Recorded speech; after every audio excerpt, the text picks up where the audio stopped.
Hello to all of my Meese, and welcome back to the channel. Today we are continuing our reviews of the Avatar films before Avatar Fire and Ash comes out. I am currently on a cruise with my family, so I thought this would be the perfect time to fill that space. So sit back, grab something to drink, and we'll get started.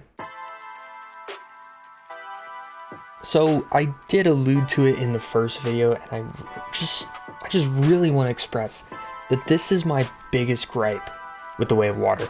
Why did it take 13 years to release this sequel? I know why. Technology, and he wanted to, create brand new film cameras and stuff, and I get that that's expensive, but 13 years expensive? I don't know, man, it seems a bit excessive. I think James Cameron got lost in the sauce of innovation and forgot that he'd promised filming for Avatar 2 would start soon after the first release, and that its initial release date for Avatar 2 was 2014, 11 years ago. He didn't start principal photography on The Way of Water until 2017. I was in high school. Please understand, I, as a young child, was not accustomed to the internet culture of learning updates about filming cycles, development cycles. All I knew was that movies came out every 2 to 3 years, after the filming and the editing and all that stuff. And so by that logic, I would have had Avatar 5 by my senior year of high school at the earliest. That evidently did not happen. So, like with all great movies that blow up the box office, Avatar: The Way of Water launched its marketing campaign. We're going back to Pandora. Jake Sully and Neytiri were gonna have a family, and they were gonna set off on a new adventure together. Oh, you forgot about the first one? That's okay. Pay some premium ticket fees to go rewatch the first one on the big screen before the next one comes out. Evidently, it worked. Just look at those numbers. I went to go see this with my good friend Cass. She was super excited to see the second one. Absolutely loved the first one, and I'm pretty sure she had a mild case of post-Avatar depression syndrome, also known as PADS. Don't believe me? It's real. My friend Jose has experiences it. I don't, and I'm glad I don't. I think that's insane. If that doesn't tell you what kind of cultural impact Avatar has had in the modern day, I don't know what will. This dead horse was very much revived. To make sure I wasn't making some stupid commentary because I was just a jaded college kid fresh out of film school when this movie came out, I rewatched Avatar: The Way of Water to get a new opinion. And you know what? College me wasn't too far off. Let's dive into it. Get it? I also want to preface that I watched this in a vacuum, meaning that I didn't watch the first one for my review. I watched Pocahontas for that one.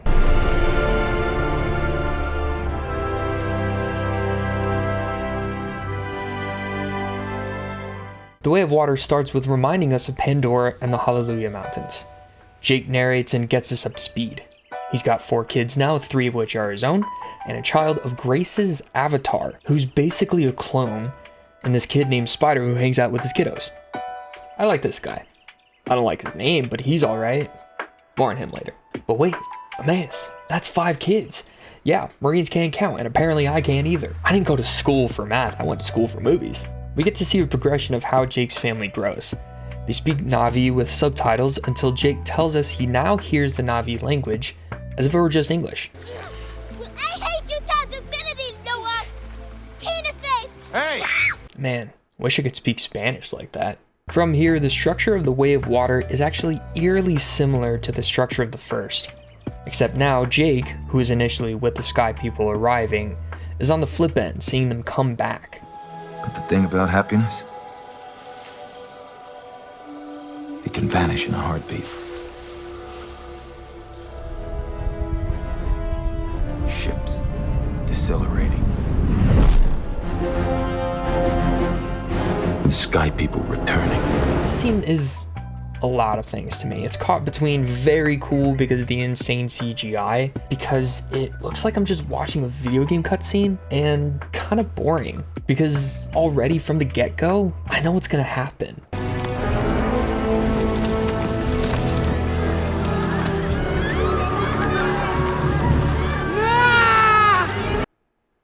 At this point, I'm just rage baiting you. With the arrival of the Sky People, Jake knows things are about to get real. So what does he do? He robs a train, of course.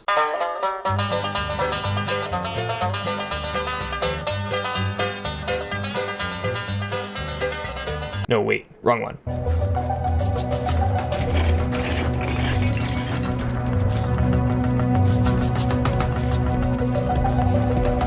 Hang on. Where the hell are they?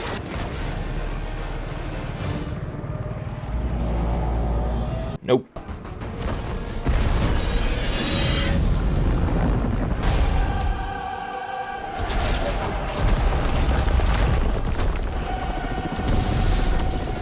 There it is. My point being, at this point in the movie, I'm feeling tired.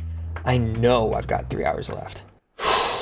Okay, here we go. Miles Quaritch is back as an Avatar clone of himself right before he got absolutely obliterated by Neytiri. So are some of his men. Apparently this is just a thing and does not faze anyone at all. Even though Neytiri gasps for a second, she just shrugs and goes, I'll kill you again if I gotta. Demon! I will kill you as many times as I have to. So, are there clones on Earth?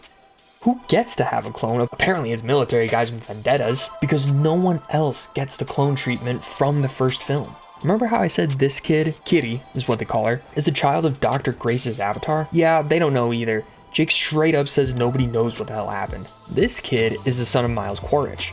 No one addresses that either, except for him. If you can't already tell, these are quickly becoming my problems with this movie. More on them later. Essentially, the entire premise of The Way of Water is that Quaritch is hunting the Sully family. Except, all the times he finds them, it's not because he actually tracks them. They literally fall into his lap because of this kid. The multiple times Quaritch finds the Sully's family isn't entirely this kid's fault, but I'm going to say it is. So after a close encounter with Quaritch, the Sullys lose Spider and pack up to move to the Northern Water Tribe. Here they learn water bending. Exactly how Jake learned how to be a tree bender, he just muscles his way through his learning like any old jarhead. And Neytiri, we barely see her doing anything. Kitty and Took is Jake's blood daughter, are back and forth between I want to go home and wow, this place is pretty neat, like you'd expect kids to be. Netaim, Jake's oldest son, and Loak, the youngest son, make friends, get into fights, cause tribe drama, and Jake continuously berates the two of them for being knuckleheads. Especially Loak. Gosh, I hate this kid. Loak, because no one likes him, is tricked to go beyond the reef and gets swept away to 42 Wallaby Way, Sydney. Good thing this is a Disney property. I want the Finding Neytiri movie where Dory tries to find Nemo and actually ends up finding Neytiri. They bond over how much they forget about who they truly are. Then Neytiri remembers, becomes her badass self again, and kills all the Sky People single-handedly, John Wick style. I'm making a lot of other movie references.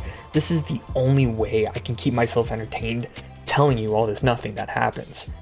Because Jake's learning how the Omaticaya clan works and loves Pandora is just rinsed and repeated for the kids learning, and it's just in water now. Anyways, Loak makes friends with the killer whale Shamu, Payakan, is ridiculed for it, then Kitty has a seizure. The human scientist, oh hey, Norm. I like this guy. The scientists tell Jake Kitty has epilepsy, so she shouldn't connect to AY anymore, even though Grace was about to tell Kitty who her dad was. Never mentioned again. Because Norm came to look at Kitty, Quaritch's team pings the dune ornithopter and tracks it to the Northern Water Tribe. Ugh, is it time for our big action set pieces yet? No, silly, the tree hasn't fallen yet. I decided to not play the clip this time.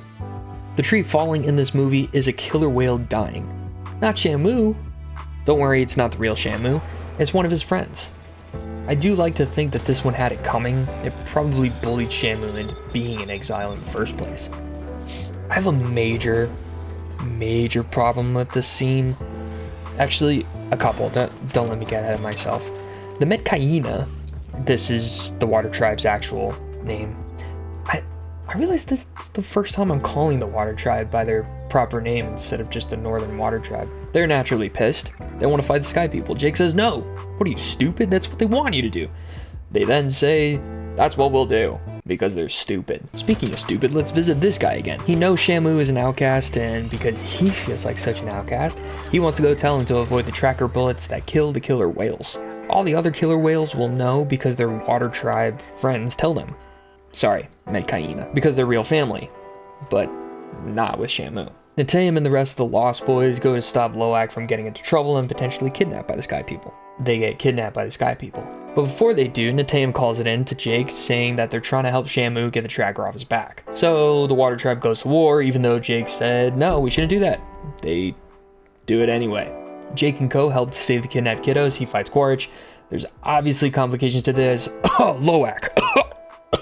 Oh, excuse me. Neteyam dies. This absolutely pissed me off because Loak's fault. Cough. And Jake and Neytiri go back to finish the job and save the kids, because they got captured again. After quote-unquote killing Quaritch, Jake finds an air pocket in the capsizing ship because Cameron can't help himself, with a Titanic reference, and Loak finds him. He teaches him the way of water so they can escape. Spider finds Quaritch at the bottom of the seabed and decides to save him. Oh boy, Quaritch is just our bae former Megatron, isn't he? He's never gonna die. The Water Tribe has a funeral for their fallen. Jake and Neytiri offer Neteyam back to Eywa and actually have a really sweet moment where they visit him in Eywa's dreamscape world, where she holds the past and people's souls. The chief tells Jake he's met Kaina now, and Jake realizes this isn't gonna stop if he keeps running. This is where we make our stand.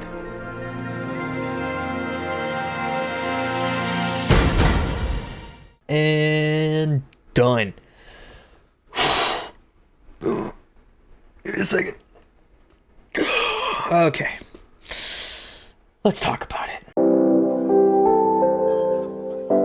My biggest gripe with this, minus the 13-year time gap, is that it's just the first one rehashed. As I was mulling that one over, I got to thinking, maybe that's the point of it. It's meant to be eye candy, not an amazing story. Because here's the thing, I'll watch 7 of the 8 Mission Impossible movies, because we don't talk about number 2, back to back. Each of those are anywhere between 2 to 2.5 hours long. That's at least 14 hours of the same shenanigans. So yeah, I eat the same slop all the time.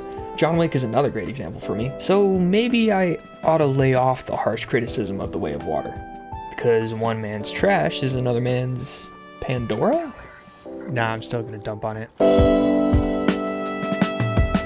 Okay, I'm not gonna call this a Cinema Sins segment because that requires me to actually count everything that I legitimately have wrong with this movie, and I'm literally too lazy to do that. So let's blitz through them as quickly as I can. Grace's avatar as a child, and it's basically a clone. It's just Sigourney Weaver again. I'm not complaining because I love Sigourney Weaver, but I swear that she'd better be like a virgin birth or something crazy, because I absolutely hate this plot point. The scientists kept Grace's avatar body. I suppose the in-universe explanation is twofold. A, that body is really damn expensive, and B, the Omatakaya Sahik tried to transition Grace's consciousness into the avatar body, which did fail. So, preservation? This kid, being Miles Quaritch's kid, he literally just wants to be called Spider. I don't know, I just also hate spiders, so it's literally the stupidest nickname to go by for me. Neteyam is Jake's eldest, right? He actually listens to his dad, seems pretty cool, and is kind of a jokester. Like literally the entire package, and they just kill him off. I hate you, James Cameron. So to cope, I have to root for Spider until he helped the Avatar Quaritch survive. Damn it, can we have nothing nice? Okay, speaking of which, let's talk about Avatar Quaritch. He's just Quaritch, but blue. He's actually a lot more evil in the first film. This dude doesn't actually do that much evil stuff. Sure, he burns down some huts at the Water Tribe Islands, but he doesn't actually kill anyone until the final battle. Am I saying he's a nice guy? Absolutely not. But I liked Quaritch in the first movie better. Straight as an arrow. No nonsense guy. Came to get a job done, just saw this as another Vietnam. They even relegated Neytiri to the sidelines to offer character development to the kids, and that sucks. Unhinged Neytiri is the best Neytiri.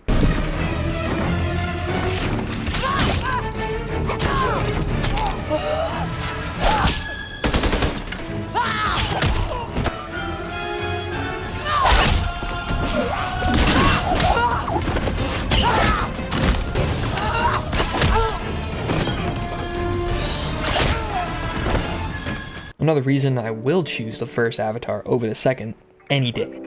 Natiri supremacy. Let's talk about Jake. They try to have this growth moment for him as he learns the way of water from Loak, but really, Loak? You've done enough. All I'm saying, Cameron, is too little too late. This kid sucks, man, and you've got a lot of heavy muscling to do to convince me otherwise. Okay, actually back to Quaritch. This version of Quaritch actually really annoys me. It's Jake this, Jake that. Sully did it the hard way. Jake Sully did it the hard way? What do you think? He's like a sibling who wants to live up to the oldest accomplishments. Oh, he did it that way? Well, then I need to too. I ain't no scrub. And the whole time, Quaritch is just speed running Jake's learning from Avatar 1. His relationship with the spider is so annoying. This is it in a nutshell. I'm not your father. Technically, you and I, we're nothing to each other. Son, come with me.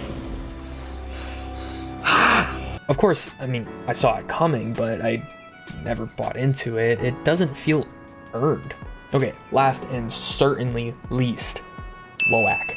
If you couldn't already tell, I hate this kid. He never listens to his dad or his brother, suffers those consequences, and then pouts that, nobody understands me.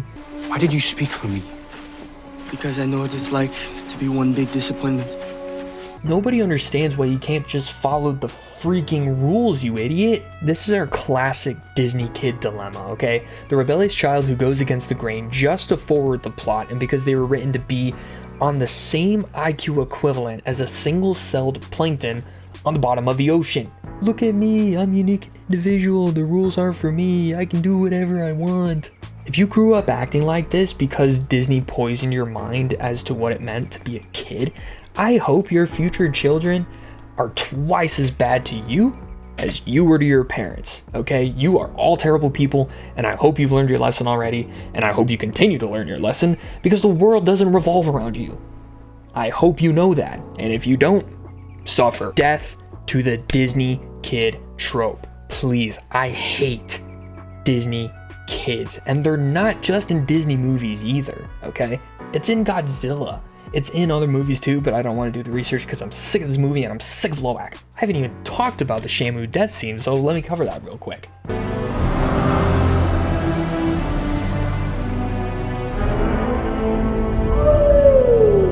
Remember I said I have a huge problem with this scene? I actually felt incredible dread at the tree falling scene, but not at the Tulkun scene. There's literally no natives around to witness this horrific event. The people there witnessing it wanted the Tulkun to die. They could not care less, but we as the audience are supposed to care. So cue up the tragic music.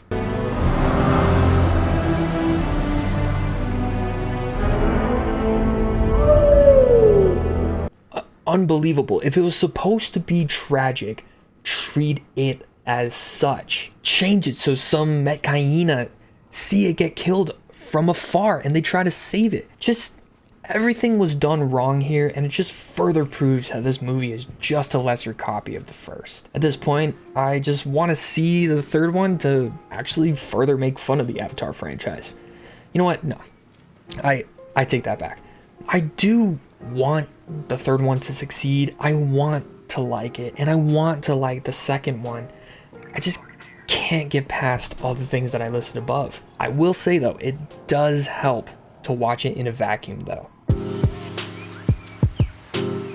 Avatar: The Way of Water is crafted in such a weird way. The beginning of the film immediately tells you that this is a sequel, so you almost feel obligated to watch the first. And when you do, you just waste 6 hours watching what could have been understood by watching only one of the movies. Hence, I only watched the second one. It was literally enough to get me up to speed. But genuinely, I'm just left wanting more out of Pandora from this movie in particular. And it's not the good I want more, it's the I want to watch the first one to recapture the magic of the first one, that sense of wonder that genuinely I feel like cannot be topped. The Way of Water ends with multiple threads to be explored and wrapped up in later sequels. And here's the thing, James Cameron even said 4 and 5 might not get made.